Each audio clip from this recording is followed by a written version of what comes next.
inviting you again. I miss this particular aspect of my work, and I'm looking forward to tonight. In fact, part of the sabbatical that I just finished led to the idea of this topic. So I wanted to talk about context. And I think for a lot of people, when when we sent out the invite, I imagine that a lot of people read that and thought, what is that? It doesn't matter. It's not important. It's one of those things that when it was explained to me 15 or 20 years ago, I didn't recognize how important it was. It was something I didn't quite understand, or at least didn't understand its relevance in the intervention. So I want to give you that at first. So if it doesn't sit or land with you really flush, then you might have that same experience that I had where it makes a lot of difference later on. So with that, let's get into it. I want to talk a little bit about, as I do, sharing a little bit about my own experience and teaching from that perspective. When I took my sabbatical, it was mostly just because I'd been working so hard for so long. I just knew that I needed some time off. I knew I needed some time away with no responsibilities. So last fall, late fall, November, I let my partners know that it was needed, and then I planned it for this summer. I had no idea what it was going to be for me and the kind of impact it was going to have on me and my family. In fact, it wasn't until 4 or 5 weeks into it that I recognized what was happening. But being out of the work context, not having that pressing on me, not being held to phone calls and people pulling and tugging at me, gave me a different opportunity to work with my children, to be with my children. I spent some solo time with each of them. And in doing so, I saw a different aspect of it. I saw a different aspect of the relationship. And it was like I didn't even know something was missing, right? There was no crisis. There was no issue. But I found myself much more present and focused with them. And so even though I didn't change locations, I didn't go somewhere else, I didn't really enter into a new relationship, the sabbatical was a new kind of context for me. And some wonderful things happened in our family, and I won't go into detail, but some wonderful things happened in terms of the communication, the relationships, and some of the things that we're all working towards as our goals as a family and in our relationship. So I wanted to share that. I've told this story before, but I think it's such a profound example of the change in context and how important it can be. And because it's in my own life, I can highlight the idea that it's not about getting out of a negative context, right? It's not about getting out of a toxic context. While that can be the thing, that's not what I'm necessarily talking about tonight. So years ago, my son, when he was 19 years old, was going to go serve a mission for his church. And to give you some perspective, this is a 2-year mission, and they talk to you twice a year, Mother's Day and Christmas. Besides that, the only connection you have with them is letter writing. And while he wasn't going to do something because he was struggling or in trouble, I can empathize with the difficulty it is of not having that kind of contact with your adolescent or young adult son. It was profound. He'd been away at college already for a year, but this was so much more. And so prior to him going into his mission, I was visiting with my therapist. And when I was visiting with her, I was overcome toward the end of the session with grief and sadness and loss at the distance. This is my firstborn child going away for that long and that significant of a way. And I remember saying, I don't know what words to use to explain to my son how much I love him. And I was crying lightly. And she said, he knows exactly how much you love him. There's nothing you can say that will change his perspective on that. And I realized that she was right. And my tears let up a little bit. And then she said something a moment later. And she said, and he needs to get as far away from you as he can. And immediately, I felt a relief. Immediately, I knew she was right. He needed to get away from me and find himself. And it's hard to find yourself when you stay in your context, right? It's hard to see yourself. It's hard to see what's going on when you're in it. You know, it's the saying, you can't see the forest for the trees. So this example of my son illustrates this idea that even if children aren't struggling, getting away from family can be helpful. One of the things that came out of this sabbatical is my 16-year-old, I realized, needed a change in context, was struggling with some things in their life. And I wouldn't have seen that. I probably wouldn't have had the clarity and courage to make that decision. And so tomorrow morning, he's going on a trek for the next month, a challenge trek. And I wouldn't have had that perspective if I hadn't gone on sabbatical. And I didn't even know that there was a question or an issue there in many ways. When I was first studying family systems theory, this goes way back to undergrad, let alone grad school, one of the things that they talked about in these cycles and these dances and these patterns was just interrupting it, right? Just changing it somewhat, any way that you can. And when you change something in a system, in a dance, in a pattern, in a cycle, the system has to reorganize itself. And oftentimes, they make use of resources, of insight.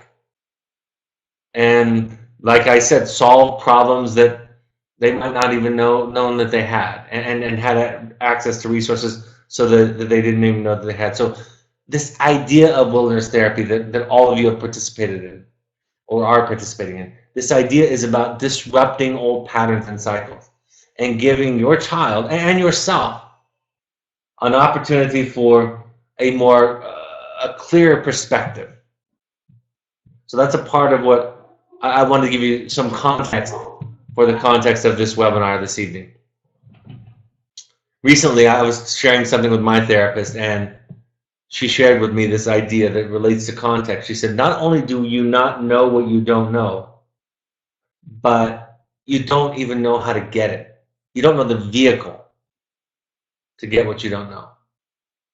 Because if you knew the vehicle, right, if you knew how to get it, you would in part know what you don't know. And I think that's true for the children in our program. They don't know what they don't know, and they don't know how to get it. And that's where you step in with adolescents or with even young adults with the boundaries you set and say, I'm going to get you in this place. I'm going to get you out of where you're at, you're stuck. That's really at the heart, the genesis of the hopes and intentions letter, right? I love you. I'm concerned about you. I can see that you're not getting what you need at home or at school, wherever you're at. And so I'm sending you here in the hope that you get it. And so it can't be understated, the importance of it. What are contexts? Contexts are simply family, school, peers, religion, siblings, community, media. I put an asterisk by media because social media is so profound, and our children are so often immersed in it. You know, it's the country, the dialogue that's going on in our country right now. It's the world. It's the time in history, right? And we've seen in recent years dramatic changes and evolutions in perspectives in our community and our culture with regard to LGBTQ ideas, with regard to women's rights and feminist ideas, right? We've seen dramatic evolution in that. Genetics are a part of the context too, right? That can't be ignored. The womb is the original context, right? Children can experience vicarious or real stress if the mother is under stress. Like I said, the culture and the historical context, really, in many ways, it's the mind of others. I talk about this in my book, right? That what we think about our children becomes their inner voice, becomes what they think about themselves when they grow up.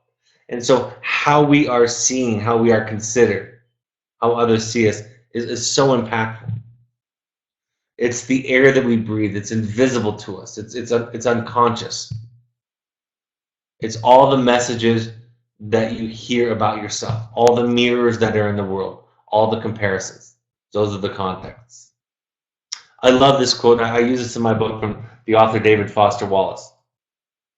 He shared at a graduation speech that later on became famous. He said, there are these two young fish swimming along, and they happen to meet an older fish. swimming the other way, who nods at them and says, "Morning, boys, how's the water?" And the two young fish swim on for a bit, and then eventually one of them looks over at the other and says, "What the hell is water?" Right? This idea that the fish is the last one to discover water is about contexts. And so it's not about a toxic context. It's not about a problematic context. It's about getting out of it to get something you can't get if you stay in it. And that's what happens in wilderness therapy. That's what happens in therapy in general. That's what happens when you travel to another country. I have a friend who came back from India a year and a half ago. And he talked about how transformative it was for him. And he really couldn't put into words what it was. Those of you who have traveled to other cultures and spent some time in the culture, watching and living in it, know what I'm talking about. It changes you. You come back to your home and you see things you didn't see before. You see things differently. You see things with a new richness and a new color. Tian Dayton said it this way in her book, Emotional Sobriety. Our children don't become who we tell them to be. They become who we are. As a therapist, I need no convincing that children live in the affective space between their parents. They live in their unspoken and sometimes unfelt emotional world. Their unspoken and unfelt emotional world. Much of parenting is implicit rather than explicit, which is why children become who we are rather than who we tell them to be. Our children drink us up like little sponges. We are showing them who we want them to become. So many people in every therapeutic context that I've been in have shared with me stories from their childhood. And so many times in that story, they received the message to not feel something, that it wasn't okay to feel. Maybe it was anger, resentment, something, or maybe it was just not to feel in general. And I've said this many times, I can guarantee you that in none of those families where a child heard that message, felt that message, in none of those families was there a list of rules anywhere or any spoken example where somebody was told not to feel. Right? It wasn't written on the refrigerator, but it was there. I had a friend share with me recently that he's starting to have this experience. He's in his midlife years, and he said, I'm starting to have this experience where people are telling me what I should be feeling and thinking. And I said to them, I not only do I believe you, but it's happening more than you can possibly imagine. And for me, part of recognizing how much that happened is finding myself in therapeutic contexts where it's not happening, where I'm allowed to feel and think what I feel and believe. I think Al-Anon can do that for people, right? So many of our contexts, we have an experience, we share it, and people come to tell us what to feel, what to think, what to do. Have a difficult time sitting with us. There's this old therapy idea sometimes that even I've used, and it's this idea that you're going to marry or you have married your mother or your father. I think what's confusing about that for most people is they imagine it to mean that it's going to have a similar personality structure, right? That if my mother was a lawyer, went to an Ivy League school, was very driven, then I'm going to marry somebody that has some kind of professional advanced degree, that went to a high-level school, right? Maybe they look the same, brunettes, something like that. But that's not what that means. What it means is you're gonna marry somebody with similar core personality structure. It's not about what they like, what they do for a living, where they come from, their accent, their hobbies. It's about the level of differentiation that was allowed in your family. Differentiation is this measure of the balance between autonomy, individuation, right? Everybody gets to be individual, and connection, which isn't over-connected. It's not enmeshment, but it's connected in a gentle, loving, supportive way. And so that's what we gravitate toward. We gravitate toward people that are similarly differentiated at the level that our family was. And that's what that means. That's what that's referring to. We carry so much. I was talking about this in our parent meeting last night in New York.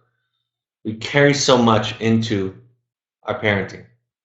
Many of our clients come from homes where parents replayed the way that they had been treated as children. These parents, unaware of their own context, pass on this legacy by requiring their children to conform to a way of being that they find tolerable.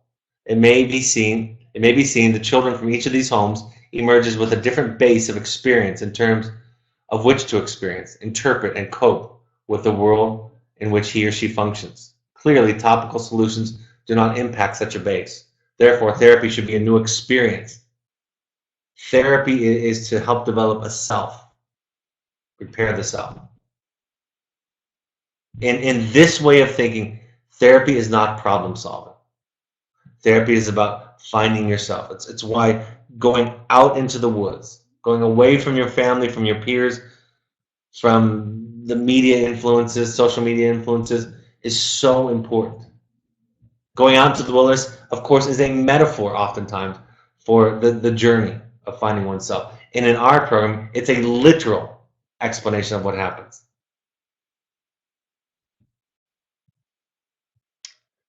Just as I need external input to discover who I am, I also need external experience to allow me to see my original context with understanding. This requires me to seek difference. It is from this position of difference that I'll be able to see and begin to understand where I am for the first time. You know, there's a lot of things that we can do, a lot of tools, a lot of self-care, a lot of skills that we can do on our own, right? You can meditate. It's a fantastic resource. You can practice other versions, other types of self-care. But sometimes we need some external input. Sometimes we need somebody to say, I can remember in my earliest years of therapy, I can remember sharing week after week for years about beliefs that I assumed we all believed. I just assumed that they were the truth.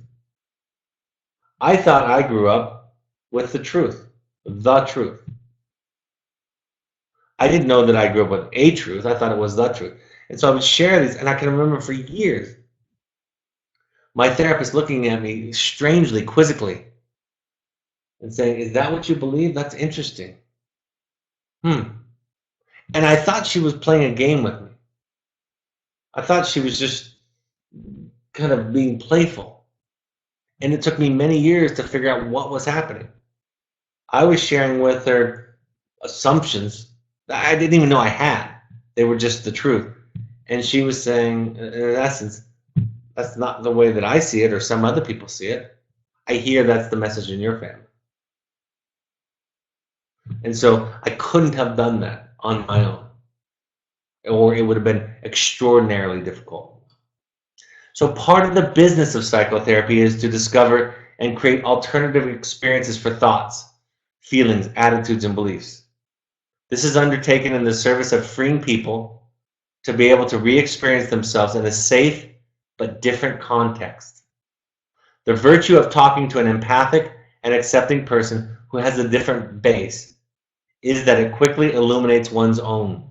What was automatic and unconscious is noticed and discussed. The world is allowed to be one of noticeable constructions. I can start to see my family when I have this safe place, this safe container. When you have an empathic other who is not anxious, frustrated, doesn't need you to be a certain way for them to feel okay, it allows you to see all the forces that were at play in your childhood. And every one of us have this. One of the reasons why I share so many stories with you all is to tell you I'm on this journey with you.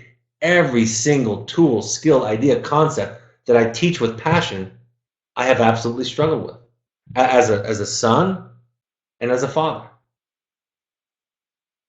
We were talking about, as a group in the parent support group last night in New York, it is hard to be our children. Yes, we all have wonderful attributes. Yes, Nearly all of us are not toxic or abusive people. That's not who I'm speaking to. That's not who shows up to these. But we dent our children. We hurt our children. We carry our baggage from childhood and we lay it at the feet of our children. It makes us absolutely wholly ununique. It really connects us all in a common way. No matter what culture, no matter where you're from, it is hard to be your child. And this way of thinking that we're talking about tonight, therapy is not a problem-solving endeavor, like I said before. Although problems are addressed and resolutions discovered in the context of therapeutic work, right? It comes out of it, but it is a different animal. And that's why in my work, working with families, parents, these broadcasts, webinars, and podcasts, I'm trying to share something with you that's hard to share because it's an experience that you have. I'm almost embarrassed to say it took me 10 years as a therapy client to start to see and understand what was happening in therapy and what was the gold and what was the magic. I'm not saying that nothing good happened up until that time, right? There were tools and skills and insights that came all along that way. I wouldn't have stayed in it for that long if those things weren't there along the way. But the fundamental experience, the fundamental healing power of being seen, what that does and what it looks like. Transformation. Since rational argument and learning won't work, what will? And I've tried a lot of rational argument with a lot of clients over the years. It would seem any improvement in the situation requires a direct experience of a different context. This is why transformation has had such a significant history. Typically, when you learn something, the base does not shift. In a transformation, however, on the other hand, it is precisely the base that shifts, right? The core. It is the nature of transformation that brings things that are seen from a different angle. Also, the more pronounced the base shift, typically the more profound the transformation. I think a lot of us can just think about times when your world was shifted. Could be the loss of a job, could be getting sick or watching somebody that you love dearly get a terminal illness, right? Could be being transferred or moved across the country. Could be a whole lot of things. And they're usually painful. They're usually the cracking of the shell that leads to our understanding, right? The thing that we feel protects us. It could be your child's diagnoses, the challenge that your child has here. Could be sending your child here. Could be the crisis that precipitated the enrollment at Evoke. And if you allow it to happen, right? If you go with it, it creates this kind of transformation that many of you attest to. And those of you that are new, just keep listening. Keep paying attention. Keep talking to other people who have been through this. Your Al-Anon meetings, your therapists, hopefully. Your codependent meetings, your parent support groups. People that are a little bit farther down the road, and start to listen to the messages of hope, of new life for these people. Shame and guilt, fear and anxiety stemming from earlier contexts are addressed, and the client is given access to the most powerful source of truth themselves. Therefore, ideally, the therapeutic process is the discovery and the development of the self of the client. So when we take away those influences, those things that bombard us, that lead to control and constraining,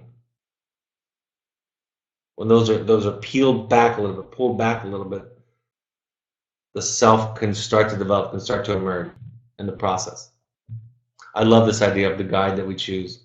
The therapist or guide we choose must not duplicate the wounds of the past. Thus, if the therapist or guide knows what is right for us and manipulates us to achieve these quote-unquote treatment goals, it is abuse, plain and simple. It is hard to see how good abuse ever cures bad abuse. I want to be clear about this. As a therapist, my job is to support this transformation, right? To encourage it. Sometimes when people hear about this way of thinking, this way of containment, of connection, of empathic understanding, they hear about it as a passive activity. It is not that. And it moves mountains. It really does.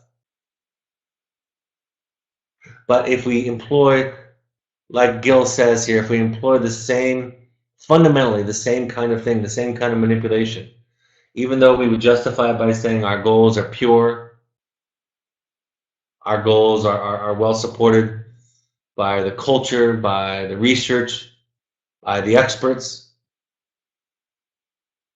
we fail at helping to support the development of a self.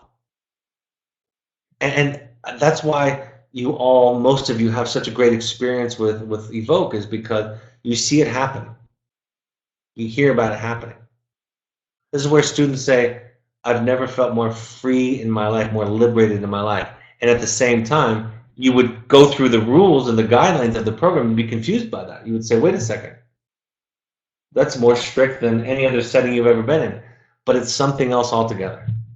And it's something that a staff member or a therapist can do much better than you can, right?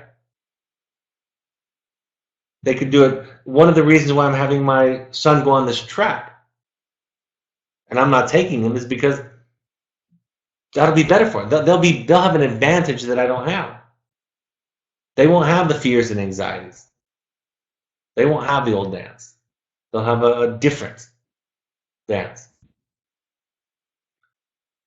So what is therapy? You know, we talk about experiential therapy, and I hear, and we are an experiential therapy program, so I value that. But one of the misunderstanding that I hear often, a misunderstood concept of therapy, is that it's not an experience, and it is.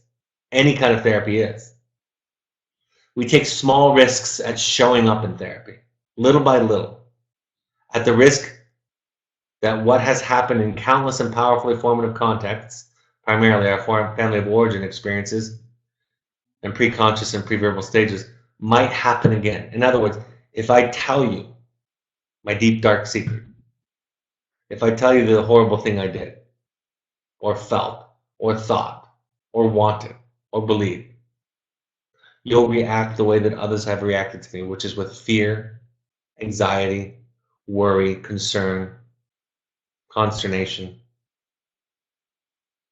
But if you react differently, it goes on. That same reaction doesn't occur. And in cases where we find an adequate therapist, we slowly learn to trust that we can be our authentic selves without the risk of rejection or psychological annihilation. And that's what a therapist can do that parents can't often or struggle to do. And even me as a trained practice clinician, that's what others can do for my children that I struggle to do all the time. And going on, the experience of seeing one's base from a different perspective can be profound. One way this happens is by allowing ourselves to be honest and open with someone who does not react the way our parents did. For example, this is an important sentence. For example, what was very bad at home is now nothing. This difference in experience allows for the realization things could be different. One's assigned position in one's past is not necessarily one's assigned position in the universe. I want to be very, very clear about this. This kind of non-judgmental empathic response is important, and it leads to change. When you write your fourth step, when you do your fourth step, read your inventory, your fifth step in the 12-step program. When you talk about all of the horrible things you've done to another person, a typical emotional affective response is, yep, that was you. I remember Dr. Paul Goddard used to say after a client would confess something that had gone on either in the field or before the program even started. And he'd say, yeah, that sounds like you. Somebody told me something recently that would be terrifying to others, and I said to them, that's one way to deal with it, for sure. got its pros and cons, but that's one way to cope with the pain that you're dealing with. That kind of energy changes everything and provides a space for the person to start to work it out. So what are the take-homes? It's hopefully it's to help you think about wilderness and therapy in general in a new way, so that you can think about it that your children aren't being sent away because you're bad parents. They're not being. You're not sending them away because you're toxic or giving up on them. It helps people. Right? It'll help you to be without them. It's painful. There's grief. There's loss there, but it helps. Sometimes to help them, they need to get as far away, like my son, as they can. Providing a safe context and containing is the greatest gift that we can do for somebody. It really is. It's the seed of self-esteem, of resilience, and what it requires, what's required to be able to do that is a lot of work on our part. That's why I always say you go to your meetings, you go to your Al-Anon, you go to your therapist, you deal with your anxieties, you deal with your fears, you deal with your anger, your frustration, which is all earned. Don't hear me say don't feel those things. People always hear me say that. Feel those things. They're earned. They're justified. They're valid. Go and do all of that as often as you need, so that when you come back to your child, you can be there for them, not vice versa. Not require them to show up a certain way so that you're okay. You know, the way they say it in Al-Anon is that your serenity is none of my business. Imagine your child saying that to you. And I don't mean to be disrespectful, but if they could say it, how would it feel? Mom and Dad, your serenity is none of my business, not my responsibility. Of course, when our children are doing dangerous or unkind things, we're going to be worried or angry or hurt. But we deal essentially with that emotional energy somewhere, and then we're informed by it and we make decisions. It's not passive, it's not laissez-faire, it's just contained. You know, there of course is a significant impact from genetics. And I get asked this all the time. The reason I focus on the context so much is because it's the only thing you have control over. Right? Our children are genetically, some of them are adopted, some of them have other trauma, some of them, just because of nature, come with certain genetic differences. And that's true. And maybe that gives some parents some peace of mind. But when we do battle, when we do work on our own shame and guilt, we don't need to worry about that too much. We just realize that we're human beings, and it's hard to be our kid, and we have some work to do. We can contribute more to the well-being of our children and our family. You are you. You're not bad. You're not a bad parent. You're just a you parent. And that's hard enough to deal with. Right? I said this last night. One of the most worrisome things that a parent can tell to me early in the process is when they tell me how good of a parent they were. I was a really good parent. And I always, when I hear that, I cringe and I worry. That's a difficult thing for a child to grow up with. A parent who needs to be good. I was impressed. I think it was the CEO of Pepsi Cola. There's been some news lately about women CEOs quitting their jobs. Other women, Serena Williams and others, talking about the difficulty of being a good mother and a successful professional. Right. I saw a newscaster saying thank you to Serena today and talking about this today. And what I was impressed with is these mothers were saying, yes, I struggle with the fact that I can't have it all. And mothers are more susceptible to that in our culture because men aren't expected to be nearly as good of a parent as a mother. But it's the same, once you strip away the differences in expectation, it's the same psychology. The healthiest, most valuable thing you can do to your children is just own your own humanness and limitations. It doesn't mean you abdicate responsibility and don't work. That's what a lot of people hear. But you just know it, right? You just own it. And that gives your children a place to feel angry and sad without you needing to defend it and prove that you were good or good enough. So you're not bad, you're just you. And then lastly, I just want to make this comment. This is something my therapist shared recently that's really struck me. When I talk about honoring defenses, that means when children are afraid to open up, they have a good reason.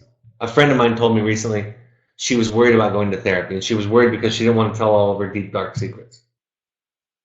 And so I said, tell me more about that. And after she talked to me for a while, I said, well, it makes perfect sense why you're afraid to tell your secrets, because when you've done that in the past in your family or with your peers, it's gone really poorly. And she said, you're the first person who hasn't tried to talk me out of that. The first person who heard me. That's what it means to honor a defense. When a child doesn't want to open up, they have a good reason. And so we allow them to have their dignity. And I will tell all of you tonight, I have not done a good job of that as a father. I have not done a good job at all with that. I've used my therapeutic awareness, right, my education, and I have pried my children open. I have peered over their walls. I've used x-ray visions, and I have not given them their dignity. I really haven't. I've done that with clients in cases. Pushed too far, too quickly, without considering the cost. So allowing children to have their dignity means you know what you know, and you act from that knowledge, but you don't impose it on them. You don't reveal their dark, terrifying secrets for them. You create a safe place. You talk about your darkness. You talk about your vulnerabilities. You make yourself safe to come out to, if you will. To come out with whatever secrets, whatever things are going on with them. My therapist was illustrating this. She was visiting, I think she's 79, and she was visiting a grandchild of hers, and the middle child was he's the typical second born in the family, like I was, and like a lot of second born. He's the defiant one, kind of the troublemaker. And she sat with him on the porch, and she said,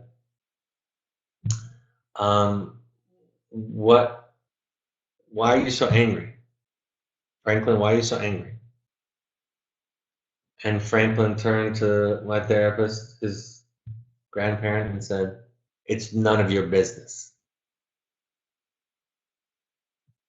And that's that idea, that the child protects their own boundaries. All right, I'm happy to take any live questions, any questions related to the topic. If there are none ready, I can go on to announcements and then take them at the end again. We ask all parents to go to 6 12-step support groups. Choose from any combination of Al-Anon, Codependence Anonymous, or Families Anonymous. We just want you to have that experience. If nothing else, you'll know what it feels like to walk into a group of strangers and feel that exposing yourself to them, like your children have been asked to do. You can also go to NAMI.org to find out about resources and education in your area that are affordable. All those 12-step programs are free, and there's not a lot of free resources. Social media. All of these broadcasts go to podcasts. So if you have an iPhone or an iOS device, go to the podcast app and search Evoke Therapy Programs on the Android device or on the computer. Download the SoundCloud app or go to soundcloud.com and search Evoke Therapy Programs. On Twitter and Instagram, find us at Evoke Therapy. Facebook, search Evoke Therapy Programs. And the Second Nature Alumni Foundation on Facebook, it's actually got a new name. This is an old slide. I think it's the Evoke Alumni Foundation. I'll get that corrected for next time and tell you about that. Go to our blog for updated content weekly. Find out what our therapists have to say. My book, The Journey of the Heroic Parent. The Journey of the Heroic Parent is available on Amazon right now. You can buy a copy there. Also, an audio version is available there. We would like all parents, current parents, if possible, to come to a workshop. It's an experiential workshop. You have some field experience. You feel in a little bit of what your child feels. You get to meet with the staff. If your therapist thinks the timing is right, you can combine that with a field visit. So the next one is coming right up, August 11th and 12th. So, and then after that, it'll be at Cascades in September 22nd and 23rd. If you want to do a deep dive into your own work, right? Want to look at some of these, want to really change your context, come out to an intensive out in Park City, Utah. The next one is October 17th through 21st. It's a 5-day personal growth workshop, psychoeducation, meditation, psychodrama, group therapy. They're fantastic. Parent support groups, the next one will be in Los Angeles, Sunday, August 26th, 4 to 7 p.m. That's on a Sunday to help you avoid traffic if you're from the Los Angeles area. And then after that, the next day in the Bay Area, Monday, August 27th, and then back in New York City on Monday, September 10th. Contact Melanie at evoketherapy.com for more information or to RSVP. If you want to do a pursuits trip, these are international trips, adventure trips. Think therapy light. Think getting outside of your context. All right, I'm happy to look at any questions that have come in. Why do you advocate for a 12-step program even if your child is not an addict? Because the core issue is the same. Addiction is a specific way of dealing with pain that's detrimental to the individual, that's self-sabotaging, self-defeating. But any symptom that somebody has that's self-defeating, self-sabotaging is a medicator. And so when you strip away kind of the surface level description of things, whether your child is cutting, depression, it's really, even most fundamentally, how to be in a relationship with other people. And yes, it's specific to be in a relationship with other addicts and alcoholics, but Codependence Anonymous has nothing to do with substance abuse necessarily. You might be in your qualifier might be somebody that's your spouse that's verbally abusive. It might be your mother or father who were emotionally unavailable. Your qualifier can have any sort of symptom conglomeration, any diagnosis. How do I be in a relationship with that person? So that's what it's about. And it's hard for some people to see past that, but if you listen and go enough, you start to see, and it changes you. What if a parent can't out or chooses not to be honest about issues or concerns? How does that affect therapy, particularly if the parents are separated?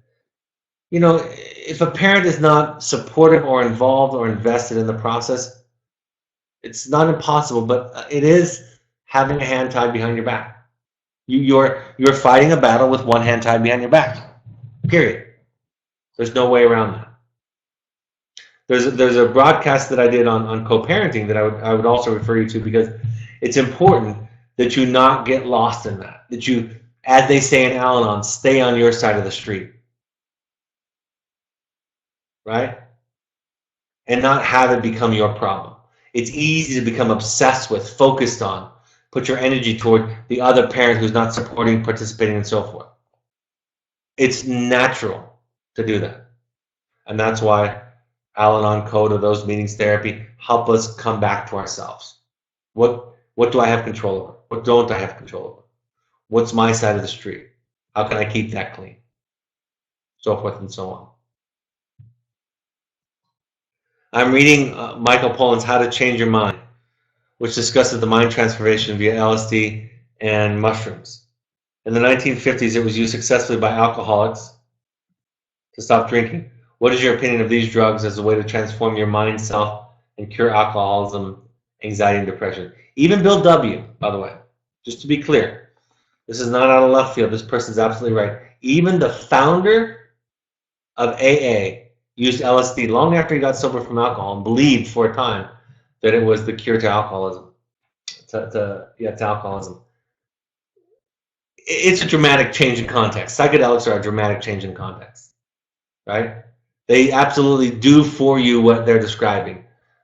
The problem is that the risks are also great. It can lead to psychosis. So yes, it can create that shift that you're talking about, no doubt about it, but it also can do damage and potentially lead to permanent psychosis. So That would be my biggest critique of it. But many people report having spiritual transformative experiences with those kind of hallucinogenics. So,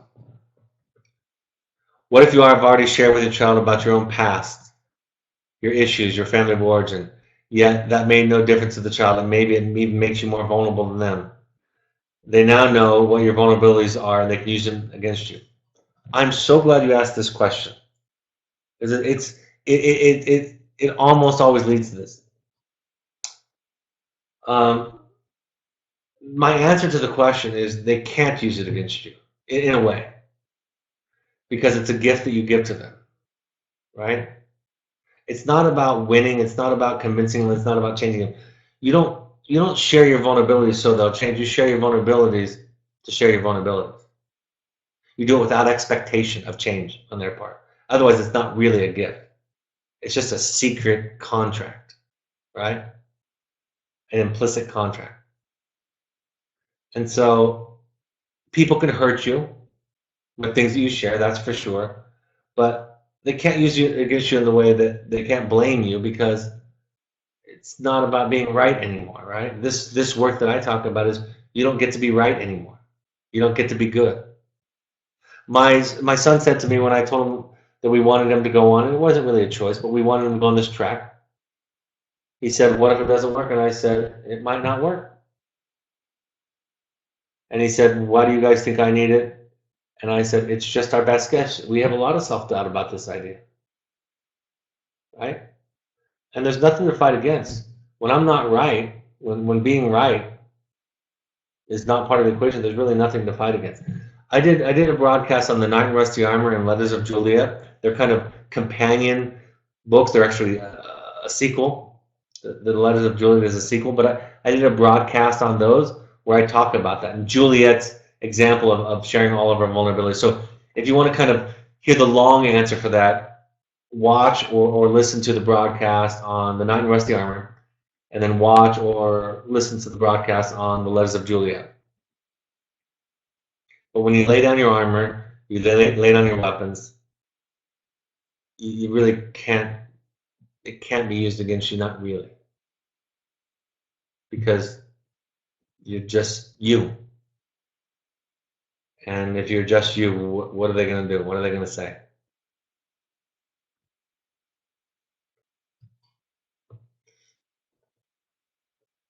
Any other questions before we wrap up? I have shared my vulnerabilities and my child has used it against me. Lots of, "Oh, well, that's because you're this way." Okay. Yeah, it's hard to explain, but okay, you're this way, and this is what. See, there's no debate. I'm not debating with you. I'm not trying to be right.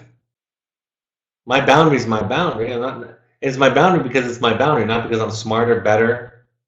It's just my boundary. So it's really in the thinking. There's this thing about being right or being on top or being in control. And when you abandon that altogether, it doesn't matter. If my kids know about my history, and if they came to me and said, "Dad, the reason we're this way, you can't send me away to a program." I sent my son to wilderness when he was 13. "Well, I'm this way because you were this way." And my response would be, "Okay." And if I was really grounded, I would say, "You actually don't even know the half of my problems. I'm so much more screwed up that you haven't even come to, you're just looking at the tip of the iceberg." Right? So it's about being right, the right one. Justifying your decision or your boundary, which you don't have to do. Thank you, though. And I would refer you again to The Knight in Rusty Armor and The Letters of Juliet. And I understand your question. And it takes a while.